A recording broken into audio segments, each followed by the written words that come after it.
Problema ngayon ng ilang karinderya at mga nagbabaon ng pagkain ang pagkapanis ng pagkain dahil sa mainit na panahon. Ano nga ba ang dapat gawin para maiwasan yan? Alamin sa unang balita ni Katrina Son.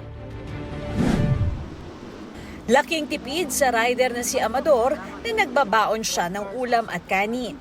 Pero nang dahil sa mainit na panahon, napapanisan na siya ng baon. 2 beses po napanis.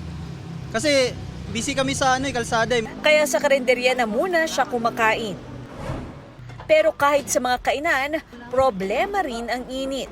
Gaya rito na kung dati umaabot ng gabi ang mga ulam, ngayong mainit hapon pa lang, may napapanis na. Minsan sa isang araw, walang na hindi po kami napapanisan.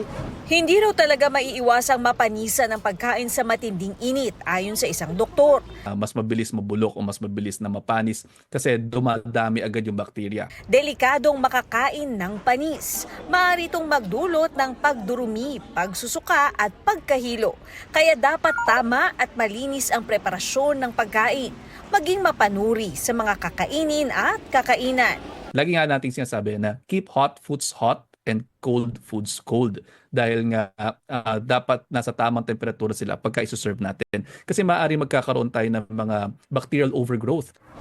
Susi rin ang tamang storage. Ang mga tirang pagkain dapat ilagay sa ref sa loob ng 2 oras, lalo kung mainit ang panahon. Ang mga airtight container, malaking tulong din. Basta wag daw hayaang mainit pa ang pagkain ilalagay sa airtight container. Pero best advice daw na kung kaya naman, kainin na agad ang pagkain para hindi mapanisan. Ito ang unang balita.